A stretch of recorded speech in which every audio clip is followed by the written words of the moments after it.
आपण पाहत आहात नाशिक खबर न्यूज, जनतेचे हक्काचे व्यासपीठ।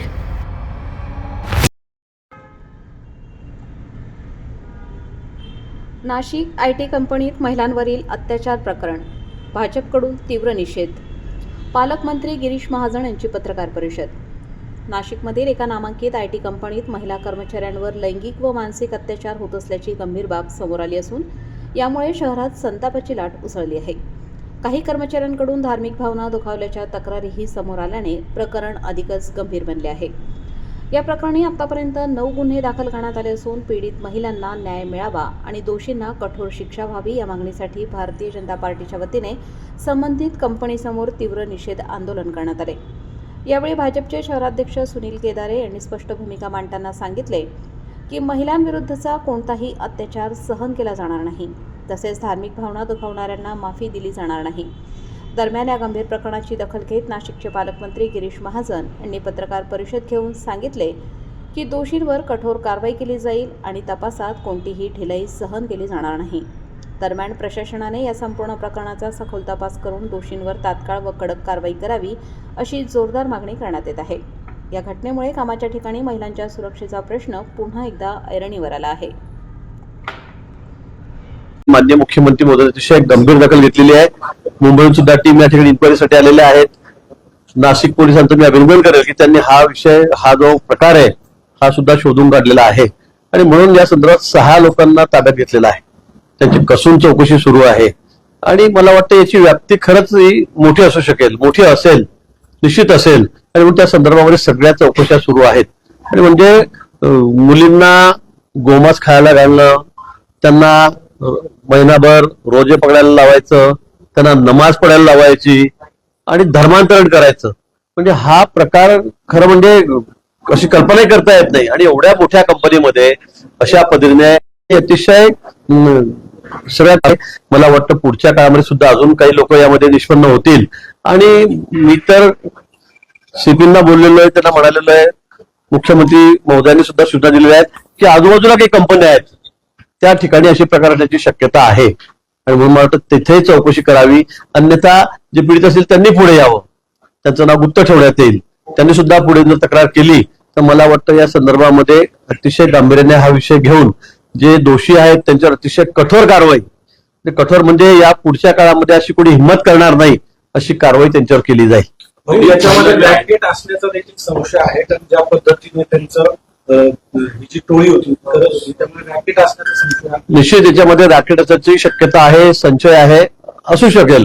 कारण 4-5 जण मिळून ज्या पद्धतीने मुलींना ब्लॅकमेल करत होते, नोकरीचं अमीर दाखवत होते आणि मग तिसऱ्याच माणसाला तिच्याकडे पाठवून की तुझे फोटो माझ्याकडे आहेत, तुझे व्हिडिओ रील माझ्याकडे आहेत, मग माझ्याबरोबरच चल, मैत्रिणींना पण आण, हे सगळं एक रॅकेट आहे।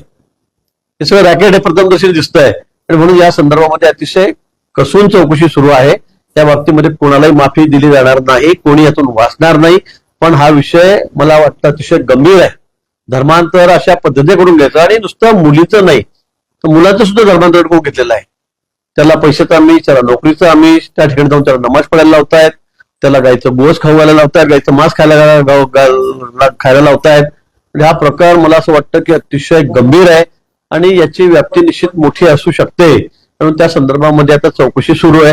पण मी पुन्हा आवाहन करेल, जे पीडित आहेत त्यांनी समोर यावं, त्यांचं नाव गुप्त ठेवण्यात येईल, पण त्यांनी या संदर्भामध्ये तक्रारी कराव्या। हे एका कंपनीमध्ये उघड झालंय, मात्र अशा अनेक कंपन्या नाशिकमध्ये आहेत आणि त्या कंपन्यांमध्ये सुद्धा असा प्रकार आहे असं म्हटलं जातं। शक्यता आहे, नुसती ही तर टी सारखी एवढी मोठी कंपनी टाटांची, त्याच्यामध्ये हा प्रकार चाललेला आहे। बाकी कंपन्या आहेत, अनेक मुलं मुली त्या ठिकाणी नोकरीला आहेत, कामाला आहेत। तर मला असं वाटतं की असं असण्याची शक्यता आहे आणि त्या दृष्टीने सुद्धा आपण तपास करावा अशा सूचना आम्ही पोलीस प्रशासनाला दिलेल्या आहेत।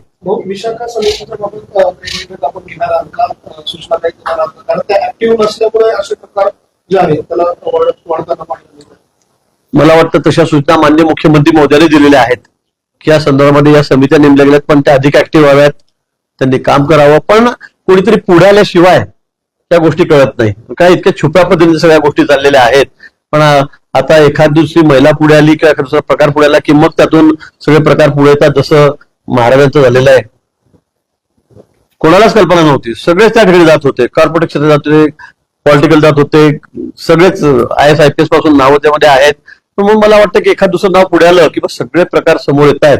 आणि म्हणून मला वाटतं ज्या ज्या ठिकाणी काही प्रकार चालले असतील ती नुसती माहिती जरी आम्हाला दिली, माहिती जरी आम्हाला कळाली, पोलिसांना कळाली, तर निश्चित त्या संदर्भामध्ये सखोल चौकशी करून हे सगळं रॅकेट खोदून काढण्यात येईल. खऱ्या प्रकरणामध्ये एकूणच फॉरेन्सिक कडनं जो अहवाल आला आणि जे काही पुरावे SIT जमा ती अतिशय म्हणजे रात्रंदिवस काम करते, पूर्ण वेळ त्यांनी त्यात झोकून घेतलेला आहे. आणि माननीय मुख्यमंत्री महोदयांचं अतिशय बारीक लक्ष या सगळ्या विषयाकडे आहे. आणि इतका गंभीर प्रकार हा काही छोटा प्रकार नाही, हा अतिशय गंभीर प्रकार. हा दोन्ही प्रकार फक्त वेगवेगळे आहेत. इकडे धर्मांतर चाललेलं आहे आणि इकडे हे धर्मगुरू म्हणून हे महाराज काय काय प्रयोग करतायत. आणि आपण दाखवलेलं आहे की जवळपास 160 रीलच्या संदर्भामध्ये त्या समोर आलेल्या आहेत. त्या संदर्भात चौकशी सुरू आहे, अजून काही समोर आलेल्या नाहीत, पण आपणच त्या ठिकाणी दाखवतात. आणि म्हणून मला असं वाटतं की हा विषय ही अतिशय गंभीर आहे. मला वाटतं अशा बंधू लोकांचा इतका कडक बंदोबस्त झाला पाहिजे की पुढे कोणी अशी हिंमत करता कामा नये, कोणी असे प्रकारच करता कामा नये, अशा पद्धतीने त्यांना शिक्षा झाली पाहिजे. सिंहस्थ कुंभमेळ्याची कामं शहरात मोठ्या प्रमाणात सुरू आहे.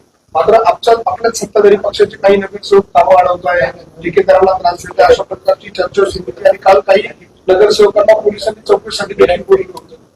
तर मी या संदर्भामध्ये माहिती घेतली, चौकशी केली. कोणी म्हटलं की आमची पाईपलाईन फुटली आहे, 6-7 दिवस झाल्या ठेकेदार जोडत नाही, म्हणून आम्ही गेलो होतो, आम्ही वर्गणी मागितली नाही. पण त्या संदर्भामध्ये मी चौकशी करण्याचे आदेशही आमचे जे कमिशनर आहेत त्यांना त्या ठिकाणी दिलेले आहेत. पण आपल्याला मी पुन्हा सांगेल, मुख्यमंत्री मोदयांनी सुद्धा सांगितलं, जाहीर सांगितलं होतं की कोणीही कामामध्ये अडथळा आणायचा नाही, कोणी असे रिकामे धंदे करायचे नाही, आणि जो करेल पोलिसांनी त्याची दखल घ्यायची आहे. संबंधित निर्णय महापालिकेने सुद्धा या संदर्भात ठेकेदारांनी तक्रार केल्यावर त्यांनी त्या ठिकाणी काल कंप्लेंट केली. लगेच कुठल्याही पक्षाचे असो, इथे असं नाहीये की मग आमच्या पक्षाचे काय त्या पक्षाचे काय, पण जर चूक असेल निश्चित ते तपासलं जाईल. कारण त्यांचं म्हणणं वेगळं आहे, यांचं म्हणणं वेगळं आहे. पाईपलाईनचा विषय होता पाण्याचा, पाणी मिळत नाही नाशिक शहरामध्ये, थोडा उशिरा होत आहे काही ठिकाणी, हाही विषय खरा आहे. आणि म्हणून त्या संदर्भामध्ये मी रात्री सगळी माहिती घेतलेली आहे. पुन्हा मी नगरसेवक, ठेकेदार आणि कमिशनर यांना एकत्रित बसवून त्या संदर्भामध्ये चौकशी करू. पण याच्यामध्ये जो दोषी असेल किंवा असे कोणी रिकामे उद्योग करत असेल, अजिबात खपवून घेतलं जाणार नाही. काम अतिशय क्वालिटीचं सुरू आहे. रात्रंदिवस सगळे म्हणजे आमचे सगळे अधिकारी, सगळे IIT पासून सगळ्यांच्या नजरा त्या ठिकाणी आहेत. स्पेशल वेगळी टीम त्यासाठी नेमलेली आहे. आणि असं असताना मग आता कुंभमेळा समोर आलेला आहे. ही कामं वेळेत होणं हे क्रमप्राप्त आहे, गरजेचं आहे. आणि अशा वेळेला जर कोणी नगरसेवक असतील का कोणी उच्च पदाधिकारी असतील, कोणी त्रास देत असेल, तर त्या संदर्भामध्ये मुख्यमंत्री महोदयांनी सक्त सूचना, कडक सूचना पोलीस प्रशासनाला